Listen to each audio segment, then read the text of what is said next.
your cash closings may start taking longer to close. There's a new law that goes into effect December 1st, and you need to know about it so that way your closings don't get delayed.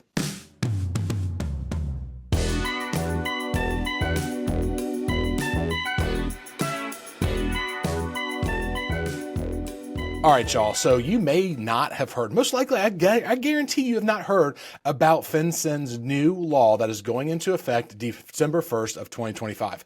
And by the time you're watching this, it's probably already out there. So I'm going to read my notes. I'm going to be looking off screen a little bit, but I just did a training for my agents and I thought, hey, you probably need to know this too. So first, what's FinCEN? It is the Financial Crimes Enforcement Network. It was established in 1990 by the Treasury. So it's nothing new, but they've got a new rule that has come out. And if you kind of think back over the last year, maybe year and a half, FinCEN has come out and it made everybody with an LLC go and register it a little bit deeper. It was kind of a pain in the ass. Like my CPAs were going to charge me like $500 per LLC to do this. We actually handled it in-house, thank God. But you probably had to do that because there was going to be some penalties if you didn't.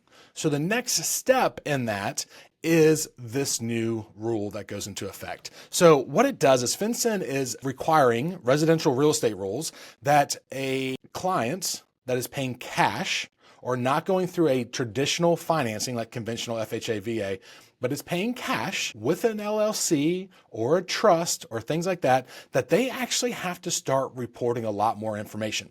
They put this rule into effect because they're trying to stop money laundering, funding terrorism, all the stuff they usually say. But because think about this, before I'd have an LLC and I have business partners, but when I go to register the LLC, I can just register it. And then my operating agreement can say who owns the actual LLC. I don't actually have to have ownership shown when I started the LLC. So there's a lot of ways I can go buy a property. My business partners can buy it with me, but I'm the only one on the LLC and it's in a weird name. And then you've got shell companies built into that. So the government wants to know who's in this LLC, who's buying what, where's money going? They don't want to have all this laundering going on. And at the end of the day, I'm pretty sure it helps find taxes. So starting December 1st of 2025, title and closing agents must submit detailed reports to FinCEN to prevent money laundering. So y'all need to go call your local realtor association president and thank them because the realtor association worked really, really hard to make sure it wasn't you, the realtor, that had to do this reporting. Because when I go over this reporting requirements, it's a lot and you're going to be thankful you didn't have to do it. So what does it apply to? So it triggers when an all cash purchase and transfers to LLCs, trusts, or other entities. So if you're buying in cash, cool. Or if you already own it and you're transferring it to an LLC or transferring to a trust, it triggers this automatic requirements to upload these stuff to FinCEN. It does not apply to transactions involving financial institutions that are federally regulated because when you go to buy a house, you know that they're going to look into, they're going to know who you are. There is no hiding your identity. They get your ID. They know exactly who's buying what and when. So who's responsible for the reporting is the big part here. And the reporting person is usually going to be the closing or settlement agent. Whether it's title or attorney states, it's going to most likely be them. It does not clearly designate the reporting duties to other professionals, deed preparers and stuff like that. But you got to think about if it's a traditional closing, then cool. That's most likely going to handle it through the closing attorney. One thing to start asking your closing attorneys, because a lot of agents like to use one-man shows, small closing attorneys, are they going to be able to handle this? This is going to take a lot of time. Once I get through the list of stuff that they have to do, I'm guessing some attorneys are going to go, hey, I don't want to do this one. Like, go ahead. If it's a cash transaction, LLC, go to a different firm that has more people because they're not going to be able to charge what it actually costs them in time to do it. So that's just a little side note. So what do they have to collect? So from all beneficial owners. So this is anybody that owns more than 25% or has more than that in control. They have to get a ton of stuff, but the basics are names, birth dates, citizenship, residential addresses, and taxpayer IDs.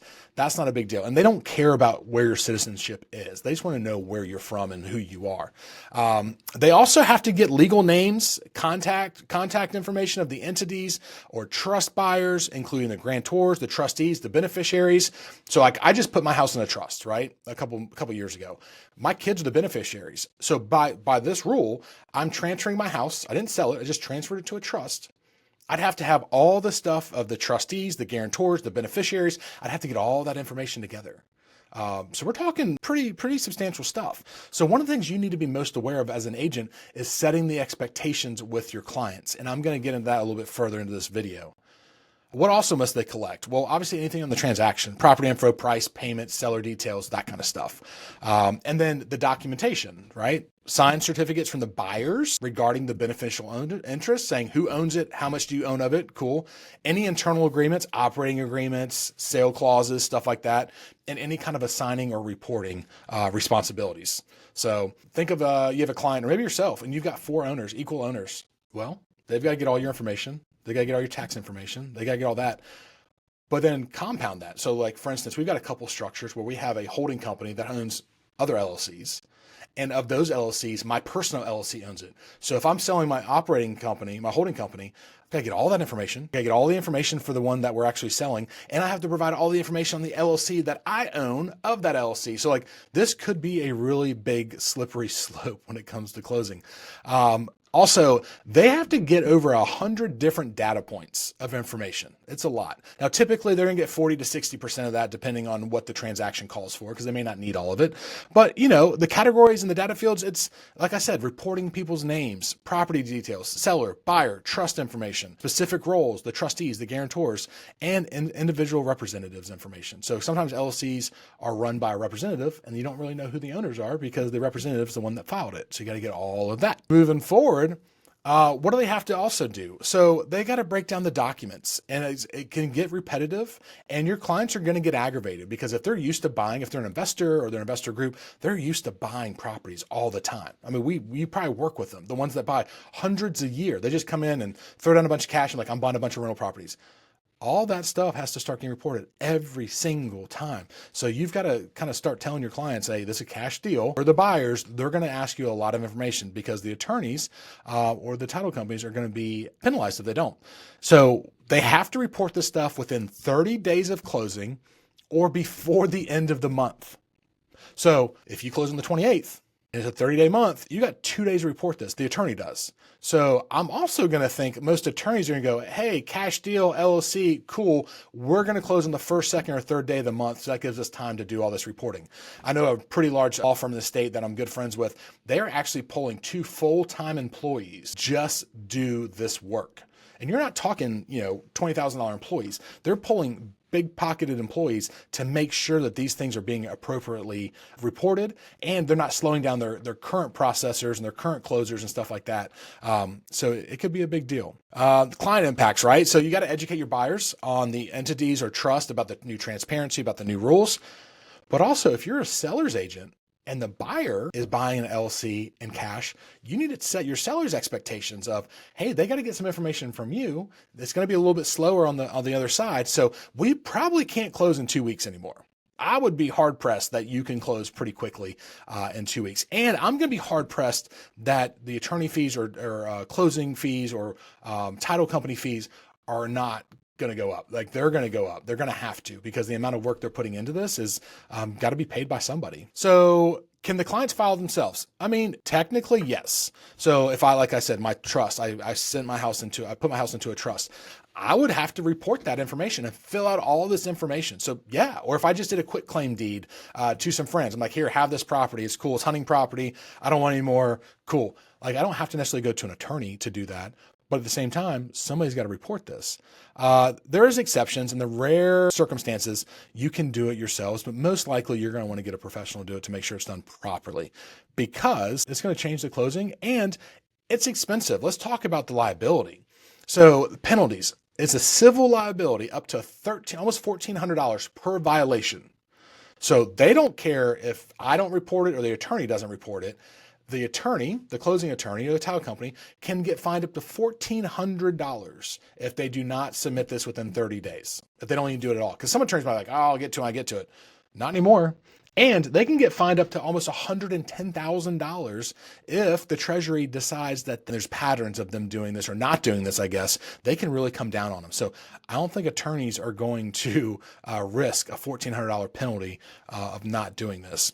And it can be criminal, up to 5 years in prison or $250,000 in fines if they do this a majority of the time. So attorneys don't like to go to jail typically. They try and keep people out of it. So they're definitely not going to try and go to jail themselves. Yeah, the only real exemptions, and again, this is LLCs, trusts, stuff like that, that are cash. Now, if it's partially a government-backed loan, you're good. You don't have to do this stuff. And I wouldn't say try and get quick on the draw here. I had an agent in our training go, well, can I just close in cash and then transfer it into an LLC later? You could, but then you're gonna have to report. So you might as well just go ahead and do it now and get it out of the way and let the attorney handle it. There are other specific exemptions. I'm not sure what those are right now, but they said they're going to be very, very rare. So best practices, stay up to date, educate your clients and your team and your agents, make sure they understand what's going on. Maybe if you're doing a lot of volume, your team or your company, you might want to put little fail safes in there. If you get a cash LLC one, maybe you want to go ahead and have a different kind of email you send your clients like, hey, congrats, you're under contract. Don't forget, this is what they're going to need. Let's go ahead and start collecting that. Get into cahoots with your attorneys. Make sure that you know what they're going to be asking your people. Help them out. Just like that email, send something ahead of time. Guys, we're going to need all this information. Go ahead and fill this out. I don't believe there's certain forms they have to fill out. They just have to have the actual information. And most attorneys are probably going to have their own.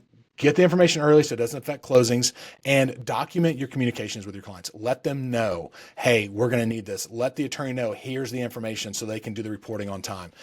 It's going to be a big deal. It's going to be clunky. I just saw NAR stats from 2025, and almost 24 or 26% of transactions last year were cash. So that means a big, big part of these are going to have more requirements put on them, which can affect your closing, which can affect your client's experience. And it can affect your home life because it might drive you crazy trying to get this stuff at the last minute. So be prepared of this stuff. This might not be the most exhaustive video on FinCEN rules, but it does happen December 1st, 2025. So get in there, figure it out, be prepared for it, be a good agent, be knowledgeable, and you will be just fine with this.